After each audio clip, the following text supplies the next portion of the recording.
Well, good afternoon, everybody. Let's see, make sure I'm unmuted here.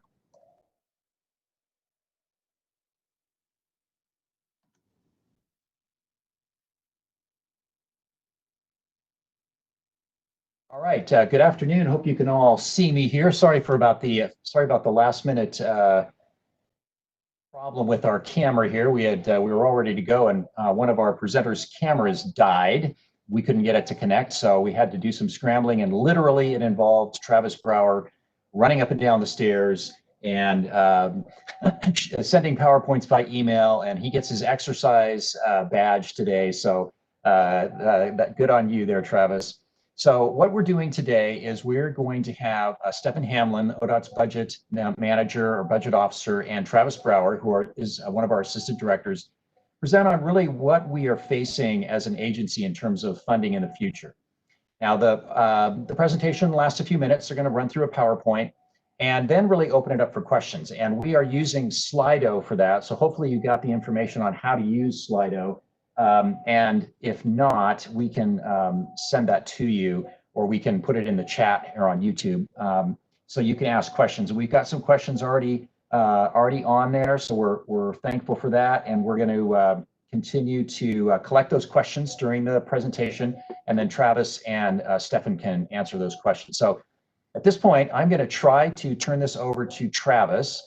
And he will walk us through the presentation, and then we'll answer questions from there. So Travis, take it away. Great. Thank you, Tom, and my apologies again for all of the technical difficulties we've had today. These webinars usually work, but then in the off chance that something breaks down, you have to scramble a little bit. So Stefan and I are appropriately socially distanced, but in the same office and sharing his computer. So we are going to flip that back and forth a couple of times as we walk through the presentation. Tom, could you go to the next slide? Tom mentioned that we have Slido open. It's a great tool. If you go to slido.com and then type in the case-sensitive event code, ODOT May 2020, you can upvote any questions that are on there. I think there was a handful of them already. And then also see if there's a question that you want to answer if it hasn't already been asked, and then add any questions there that you like, and then people can vote for that. And we'll try to take the questions with the most votes first. Tom, can you go to the next slide? So Steph and I are going to go back and forth and give this presentation. It shouldn't take more than about 15, 20 minutes, but we want to give you some context and background for what is going on with ODOT's budget. And I'm going to start by giving you a little bit of the background about what the problem is in fairly simple terms, and then turn it over to Stefan to go a little bit more in depth about what that problem is. Then I'm going to talk a little bit about what the solutions might be. So in the simplest way that we can share it, the problem really is that starting in a few years, ODOT won't have enough revenue coming into the state highway fund that's available to cover all the costs of operating the agency. This is really being driven by the fact that our resources, our revenue, coming to the state highway fund that is available to ODOT is growing only at about 2% a year. That may be rounding up a bit, while our costs are growing at about 6% a year. Next slide, please, Tom. It's really important to note that there are two different parts of ODOT's budget. In a very simplified sense, there are transportation programs and projects on one side. These are the dedicated federal and state funds that pay for specific programs and projects. So that includes the federally funded projects that are paid for out of money that comes from the Federal Highway Administration. It includes the debt service that the legislature has granted to us, and all those programs and projects that are directed by the legislature in bills like HB 2017 or the Jobs and Transportation Act or the OTIA programs from the last decade.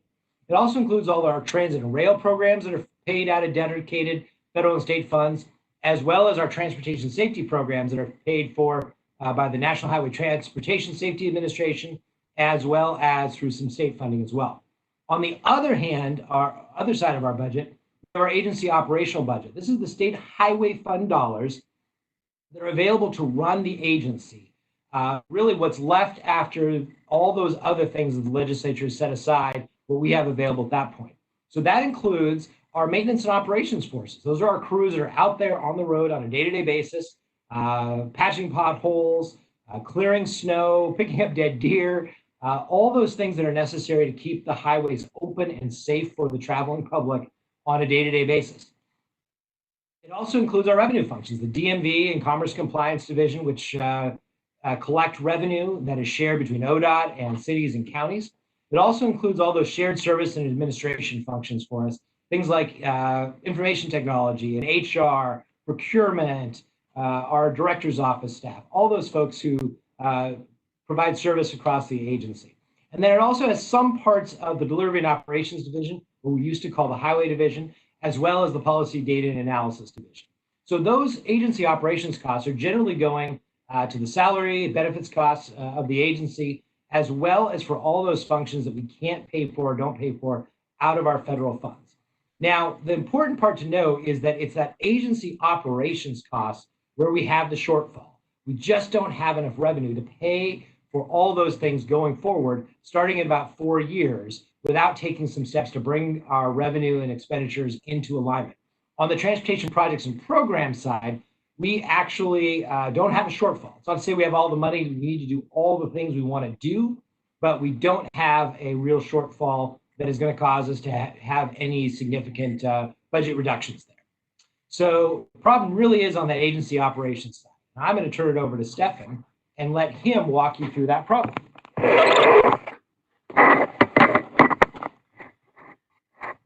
Hello, everyone. So I'm going to be describing the problem. So Tom, if you could please advance to the next slide. So as Travis pointed out, our revenues are growing at about 2% and our costs are growing at about 6%. And right there, that's not sustainable into the future.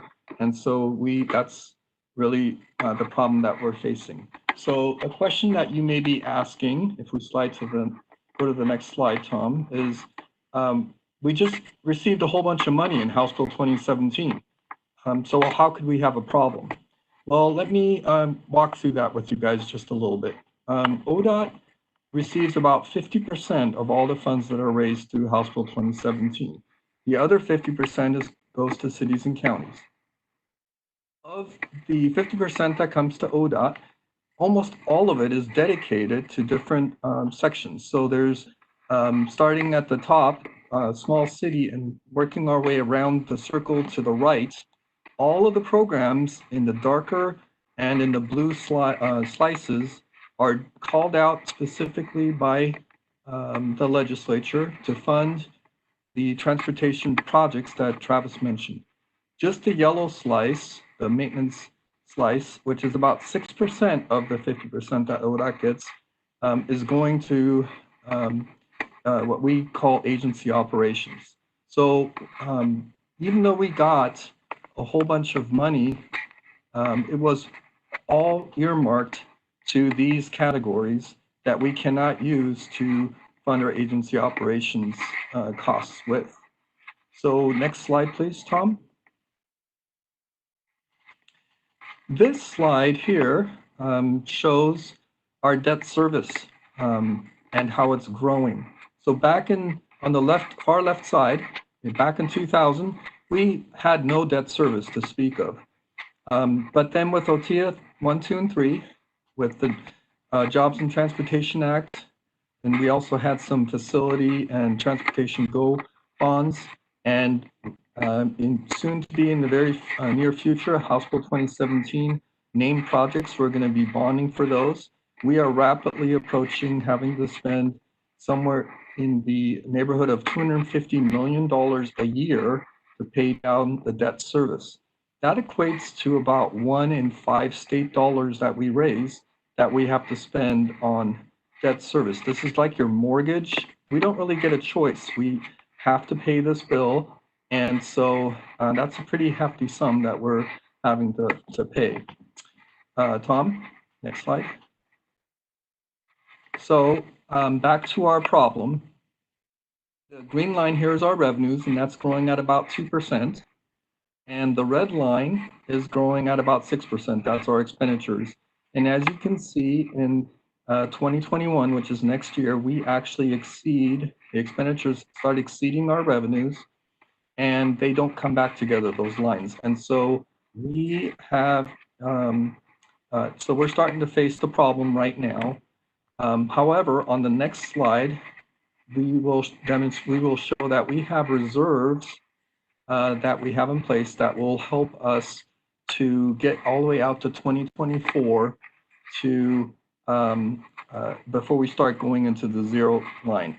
So we have about 4 years to try to come up with some glide paths or come up with a strategy to help us with, and we're looking to all our partners and to the legislature and to our employees to help us engage in that conversation. And so I think on the next slide, I'm turning this back to Travis to kind of talk about how we're going to address the challenge.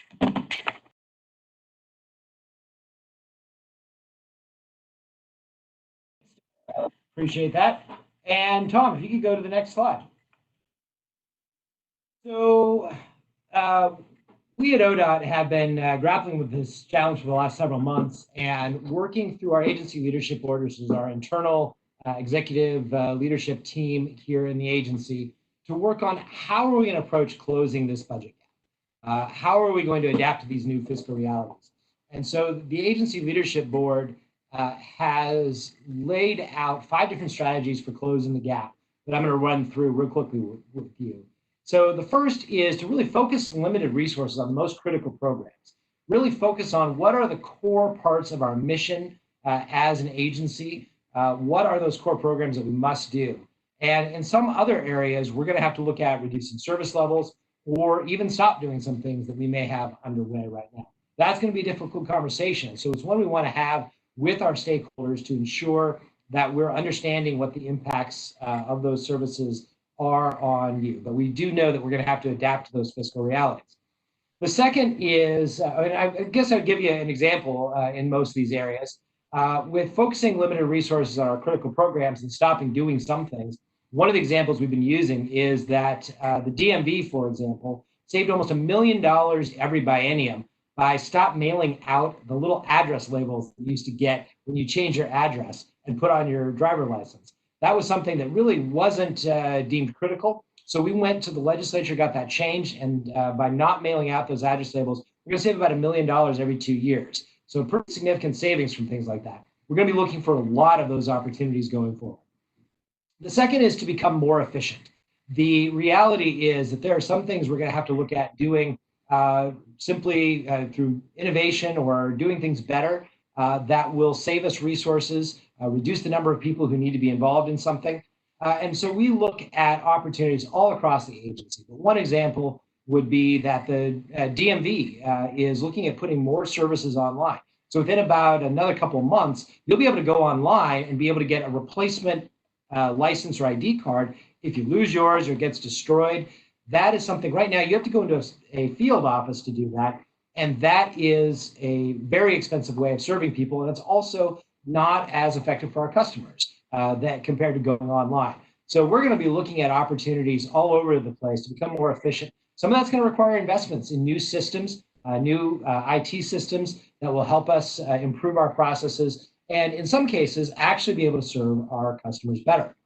We're also looking at realigning our service levels in accord with our fiscal reality. So we do a lot of things as an agency and we always want to do A-level work. But the reality is if we don't have resources to do everything at the A level, we're going to have to deliberately and intentionally look at some of those areas, perhaps that are not as core to the agency, and look at reducing service levels. That again is going to be a very difficult conversation. So that's one we want to have with our partners and stakeholders to understand this is most important and how we might be able to address some of those issues going forward without having significant impacts on the transportation system and on our customers and stakeholders. The fourth area is to look for shifting costs from things we're currently paying out of the State Highway Fund to other sources like our federal highway funds. So as we explained earlier, we really have a problem on one side of the budget, but we have money available on the other side of the budget. So it's sort of an interesting problem to have. But what we're looking at is, are there some ways that we could shift costs from that state highway fund to those other funding sources? One example of that is the Federal Highway Administration allows us to pay for some of the indirect costs of project delivery out of our federal highway funds. We've always been very conservative and hadn't maxed that out. So we're looking at, could we shift some of those costs of our project delivery function over onto the federal side of the ledger and free up state highway fund dollars that then can be used more for the maintenance and operations of the roads. And then the last area is really, if we're able to show that we can become more efficient, we can reduce our footprint as an agency and shift some of those costs, we think we have a case to be made that perhaps there's some additional resources to help cover those costs. There are opportunities that we're looking at, everything from federal grants. For example, our Commerce Compliance Division is looking at receiving grants funds from the Motor Carrier Safety Assistance Program, otherwise known as MCSAP, that will help cover some of their safety and enforcement functions. We also have a number of the areas within our DMV where our driver transaction fees don't actually cover the cost of providing the service. So we think in the long run, we want to have a conversation with the legislature and others about whether there's an opportunity to adjust those fees, many of which haven't been raised in a decade, to actually be able to cover our costs. And this also may mean things like looking at shifting from the gas tax, which is a declining funding source as people drive more and more fuel efficient vehicles, as we have more electric vehicles on the road, and looking at shifting toward paying by the mile through perhaps a road usage charge. Now, all of these strategies are going to be a challenge to implement. And we're working very hard internally to figure out what those are and then begin working with our stakeholders on these. You know, I'm sure people will ask, well, why don't you just go cut your staff? As we look at this, though, our budget deficit grows to about $200 million by 2025, 2027, in that time frame. If we were to make that sort of reduction, we are talking probably about a reduction of 30 to 40 to 50% of our workforce at Odot. That would leave us unable to do most of the things we do on a day-to-day basis. It would actually cost us revenue, most likely, because we wouldn't be able to collect all the revenue that is needed or is due to the state. We wouldn't be able to maintain and operate the road, so we'd have some basic safety problems, and more roads would be closed in snowstorms or even just day-to-day with debris or crashes. So we believe that we need to look just beyond purely cutting the agency, but we do recognize that we're going to come out of this with a smaller footprint as an agency going forward. We're going to have to be a leaner, more efficient organization going forward. So, Tom, please go to the next slide. That closes out the basic background presentation that we wanted to provide you. And now we'd like to turn to some of the questions you may want to pose on Slido. So go to Slido. If you're not there already, type in that event code and then let us know what's on your mind. Tom is going to read those questions, and then Stefan and I will do our best to answer them. Some of them, if we can't answer them right now, we will do our best to follow up with you later. All right, thanks, Travis. So the first question with the most votes is ODOT going to reduce its budget gap by reducing the amount of funding you share with local governments? So that's a question on a lot of folks' minds. Yeah, thanks, Tom. Appreciate that question. And that's one that I know we're going to get a lot of. And, you know, it's important to note that the funding that goes to local governments from the State Highway Fund is set by statute. That's the formula we always refer to as 50-30-20, where ODOT gets half the money, counties get 30%, and cities get 20%. That's set in statute, and we are in no way proposing to reopen that or look at shifting the amount of money that is going to local governments through that formula. The other set of funding that goes to local governments is out of our federal highway funds. And those are for programs like the local bridge program or the STP working agreement where we share funds with cities and counties.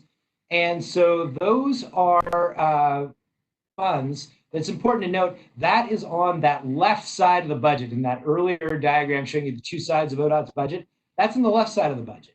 We can't use those federal funds to cover our operational shortfall on the state highway fund side to any real degree. So as a result, we don't really have any incentive to take away any of those federal funds that are going to local governments. The one thing we are looking at, though, is as an agency, every year we give grants to local governments from federal funds. And then to the tune of about $55 million a year, we swap out those federal funds for state highway fund dollars. Some of that's done under the fund exchange program, the SCP fund exchange program I mentioned. Others are federal grants that we swap out under what's called the state funded local program. That's a new program where we have done that. It's good for local governments who don't have the strings attached with federal dollars. It's good for Odot, who then doesn't have to stand in between FHWA and local governments and oversee the delivery of a project. But we are looking at, are there ways to adjust that fund exchange program a little bit, still ensuring that we're trading out a lot of that federal money with local governments so that you're getting the state highway fund dollars, but maybe not have quite as much going out the door in order to ensure that we still have state highway fund dollars to maintain and operate the roads. So I guess the short story is, right at the moment, there is no discussion about reducing the total amount of money going to local governments. The question will be working with local governments perhaps on shifting the way we exchange funds so that the total amount won't change, but whether that's state or federal dollars may shift a little bit. All right, thanks, Travis. This next one comes from somebody with the Oregon Rail Users League. How will this affect the rail industry? Yeah, thanks for the question, Lana. That's one that we don't actually expect a lot of impact on the rail industry. So at the beginning of the presentation, when I showed the two sides of ODOT's budget, you saw that the rail programs are funded on the left side of that diagram out of those dedicated funds. So we have a number of funding sources, things like the federal rail highway grade safety crossing program, otherwise known as Section 130. That goes into specific projects. We have some state funding that also goes into that program to make sure that our grade crossings are safe for the public and effective for railroads to be able to travel through. Then the other areas of our rail programs generally are funded out of things like the gross revenue fee on railroads.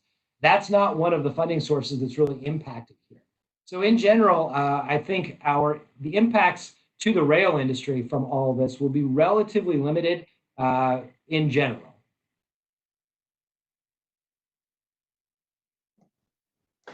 All right, so next question here is, what will ODOT do to reduce spending that is not needed? Any talk of cutting certain programs that are not needed? Yeah, that is a really good question, and that's exactly what we're looking at as an agency. This is going to be a difficult conversation because all of our programs exist because some stakeholder group, some customer receives a benefit from those programs, and the agency views them as valuable. But we're going to have to look at focusing some of our resources on those most important programs that are really core to our mission. We don't have a list developed yet of what programs those may be, but in some of those areas, we may end up looking at, are there some things we can simply give up, like sending out address labels for DMV licenses? Or are there some areas where we need to adjust our service levels in order to ensure that our services are consistent with the fiscal reality we have of having limited resources available? So will ODOT have to cut projects in the STIP in order to balance your budget? Yeah, going back to that diagram that showed the two sides of the budget, there's not a hard wall between the two, but there definitely is a dividing line. And those projects in the STIP are funded on that left side out of federal and state funds, particularly Federal Highway Administration dollars that come into the state that must be spent on projects generally, as well as funds from HB 2017 that are specifically directed to the transportation system and to projects there. So there are really fairly limited opportunities to move money from that side of the ledger onto the operational side. There certainly could be some impacts over time, though. I mean, as we talked about, I mentioned earlier, shifting more of our indirect costs, our administrative costs of project delivery onto federal funds, that would mean there'd be a little bit less federal money to put into the STIP. There may be some other things as well where we take functions that we currently are putting certain state highway fund dollars and use federal dollars on those. That again would reduce the amount of federal dollars available. But in general, we are going to try to preserve the resources in the STIP, to a significant degree, knowing that we can't budget or balance the budget by cutting the STIP significantly, but we also need to make sure that we're preserving our maintenance and operations forces as well, because their work is incredibly important out there on the road. So then how will these deficits at the state level impact counties and cities in the future funding of the state highway fund? Yeah, you know, what I mentioned earlier is that is all set by statute. So we are not proposing reopening the 50-30-20 allocation.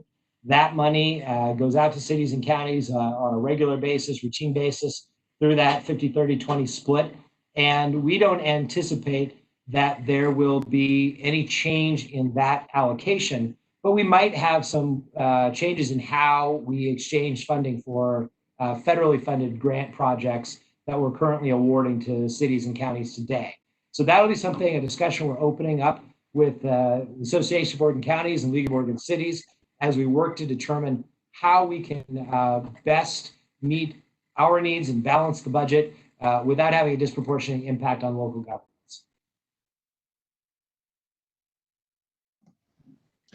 And then how will the budget shortfall impact major projects such as Rose Quarter and I-205? And how will it impact maintenance and preservation of the system? Yeah, so I addressed a little bit of this earlier as well. You know, a project like the Rose Quarter was specifically directed in HB 2017, and so its funding is set by law. I-205, on the other hand, was not actually funded in the legislation, but received some direction to explore tolling as a funding source for that particular project. So we, on these projects in particular, the funding for those comes from that dedicated funding source of state and federal highway dollars, and really isn't available under current law to shift over to fund our operational costs. So in terms of, though, the question about the shortfall impacting maintenance and preservation, let me define first what we mean by maintenance and what we mean by preservation.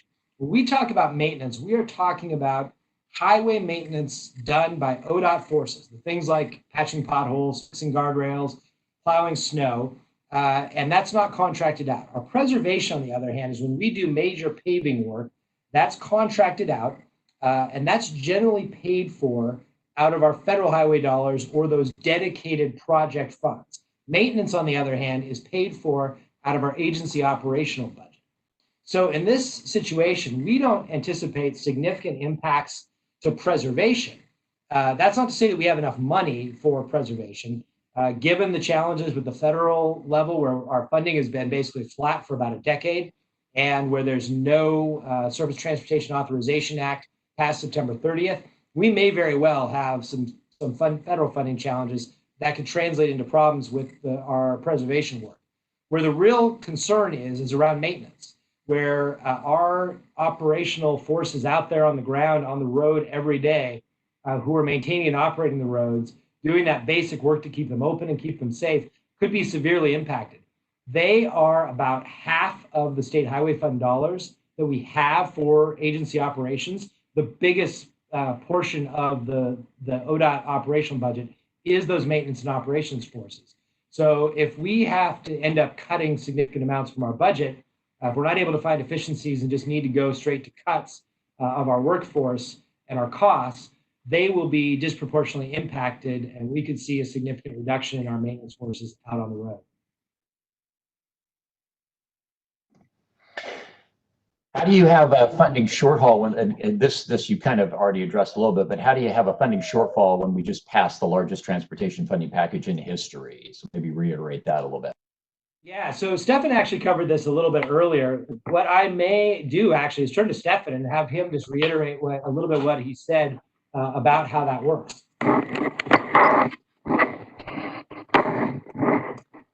Hi there. So yes, as I mentioned earlier, House Bill 2017 was one of the biggest transportation, if not the biggest transportation package that was passed by the Oregon legislature and gave us a lot of money. The majority of that was earmarked, though, to the project side, to our transportation system projects. And so very little of that, I think I mentioned 6% is going to maintenance. But none of the rest of the money, the 94%, can be used in the agency operations side. So all of that money has been earmarked. It's kind of like if you get a raise at work and then you're told that you can only spend it on groceries and you can't go spend it on anything else. That's kind of what's happened here, is that we have been asked to do all these projects, and so we aren't able to shift any Odot funding over to help us run the agency. So I hope that answers the question. And Tom, I guess the next question. So, well, we're seeing the agency cut partial scopes out of an ongoing contract because the project is running over budget. So will this be the norm going forward? Yeah. Okay.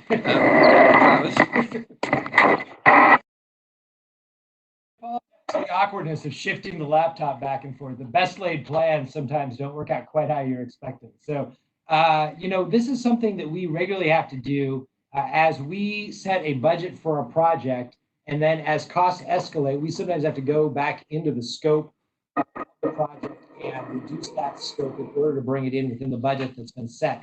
That really has nothing to do with the budget challenges we have here today, because all of that money for projects comes out of that side of the budget that really isn't impacted by our shortfall. So we have a finite amount of money for projects, and we have to distribute that most among projects. But where we really have the shortfall is on the operational side of the agency. We're not able to cut the scope of projects and shift the money over to the operational side. Generally, when we reduce the scope of a project or phase it or do something else like that, to save money on that project, it's in order to fund other projects across the state within that balanced budget that we have for the project side of the ledger.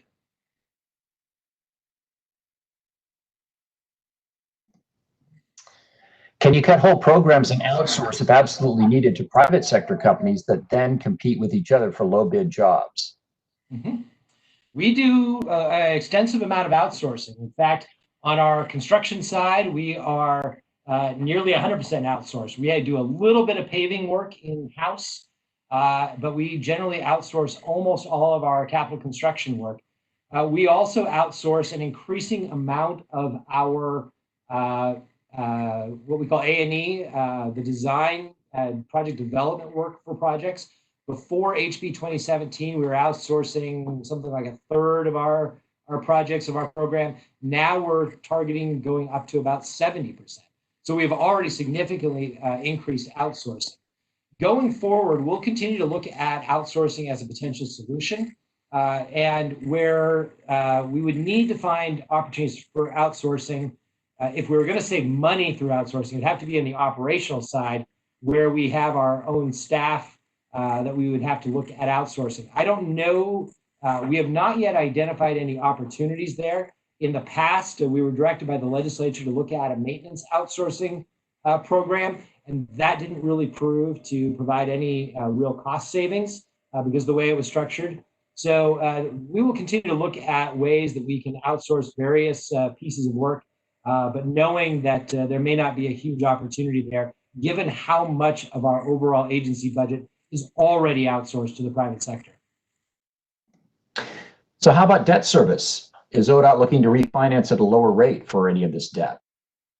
Yeah, absolutely. In fact, we have refinanced our bonds repeatedly and over the years saved tens of millions, if not hundreds of millions of dollars on our debt service by doing that refinancing. We're in a great interest rate environment and have been for a number of years. So we'll continue to look for those opportunities. I believe the last time we refinanced, it was our last opportunity given the requirements of the tax law, but we'll be able to come back up and look at those opportunities to refinance in the not too distant future.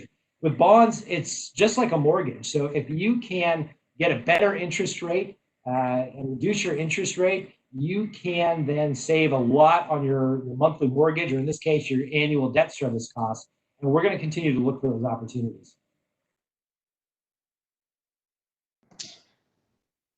Couldn't the state choose not to take out additional debt service on upcoming HB 2017 projects and pay as the revenue is available? So the legislature directs Odot to take on debt service as part of that, and there's expectations around project delivery timelines that are built into HB 2017 and the projects listed there.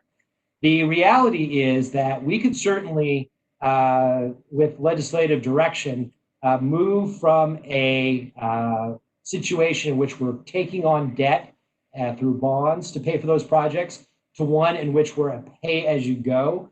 But if we were to do that under HB 2017, all of that money that's going to debt service would just be recycled to other projects. All that money from HB 2017, as Stefan showed earlier, is directed into projects other than that narrow sliver of about 6% that is going to maintenance. So if we were to reduce on our debt service costs, we would just have more money up front to do as pay-as-you-go, or sorry, more money in the long run by not paying the debt service, but it really would not change our agency operational budget.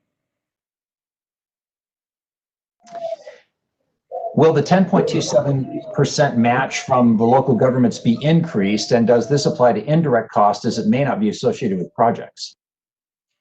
So the 10.27% match for local governments is actually set at the federal level. That is for projects where local governments receive a federal grant, say out of our local bridge program, and that is set at in the federal law, and ODOT or Oregon has a special provision that reduces the level of match from 20% to 10.27%.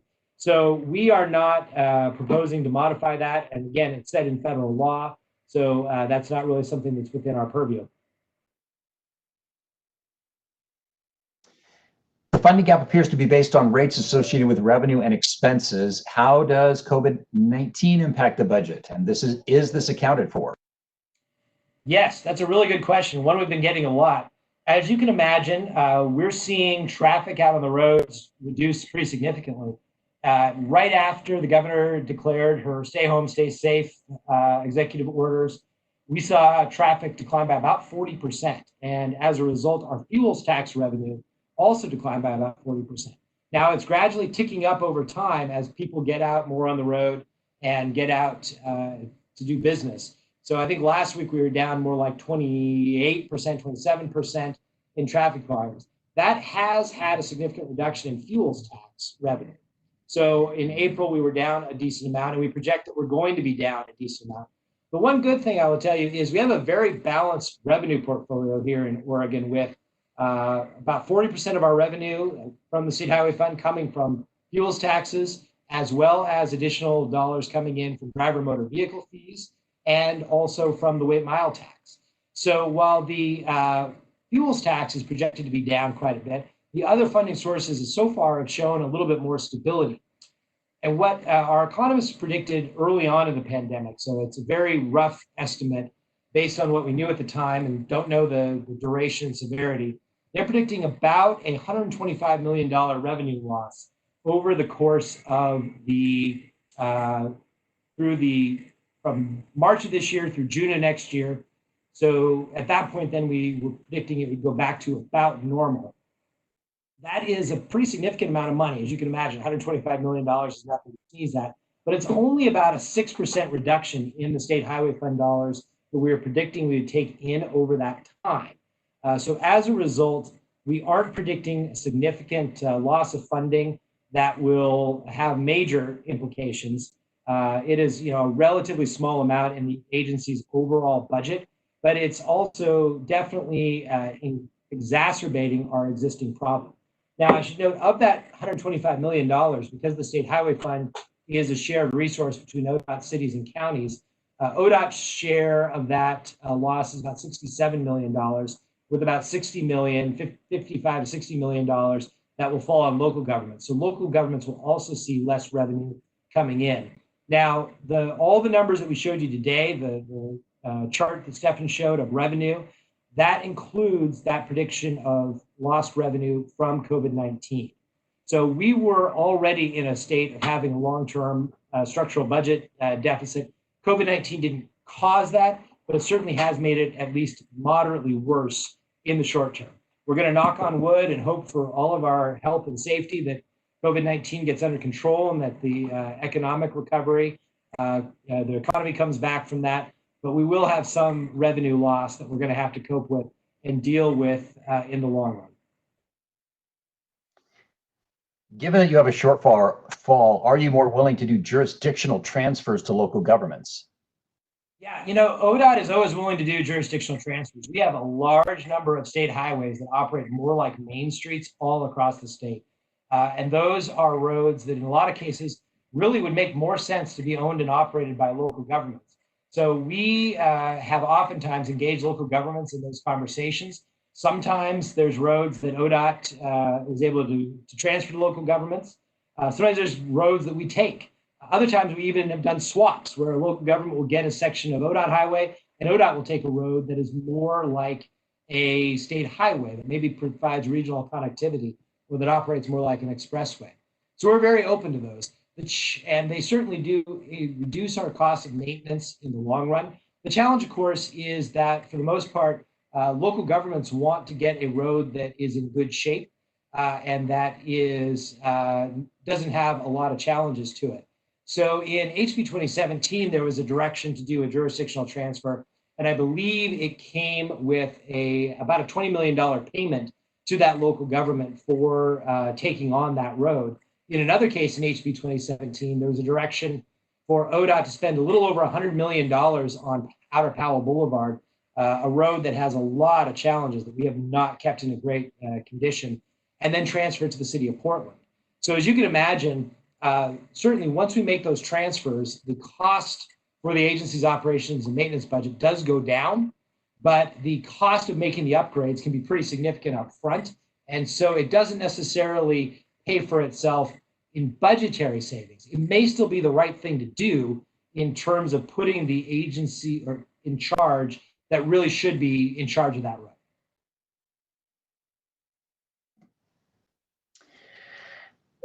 How much of the agency's operational budget is paid for with federal funds? I don't have that number off the top of my head.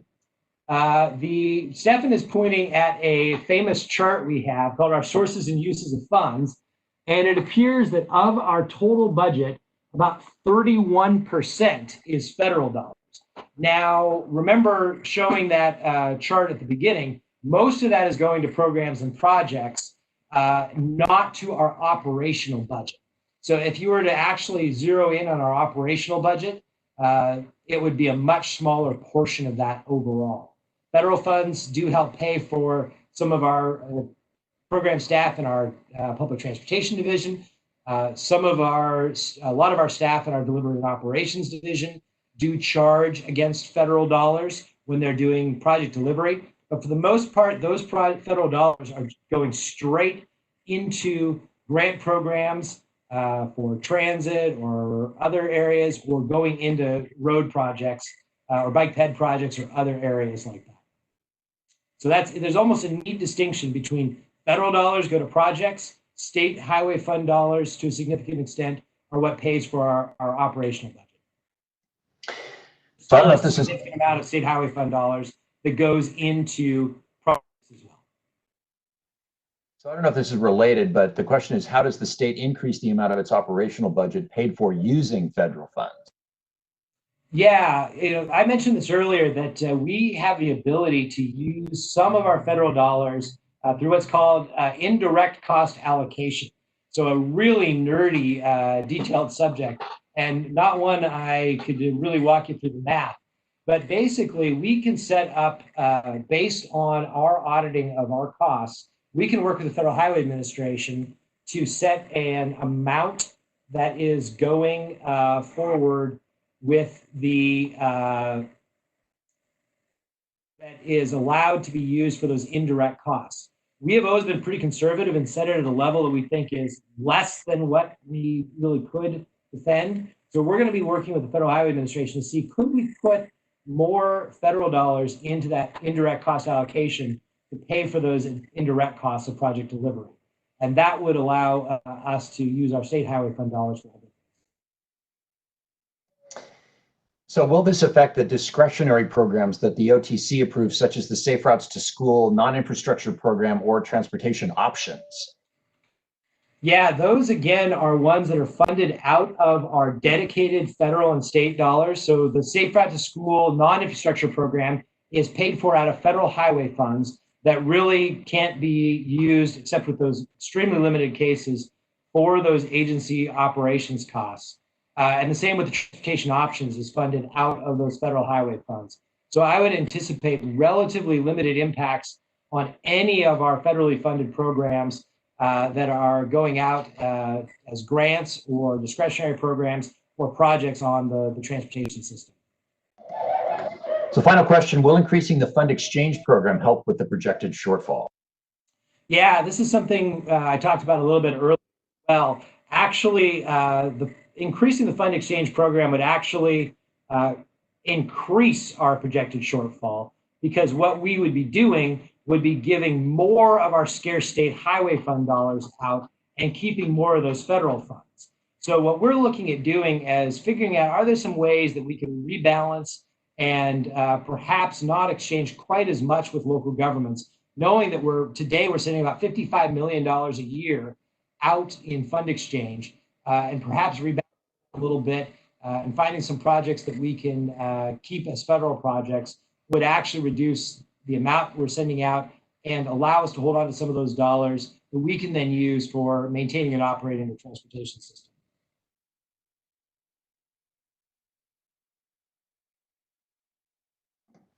All right, thanks, Travis. I'm going back up here to our final slide here. So that pretty much does it for us. Sorry for the black screen there. Thank you all very much for joining us. And Travis, any final words that you'd like to share? No, I want to thank everybody who participated today, and know that there are going to be a lot of other opportunities for you to gain a little bit of insight into our budget challenges and have conversations with us about how we go forward and solve some of these issues. We really want to work in a spirit of partnership with all of our stakeholders and our customers to work through these issues together.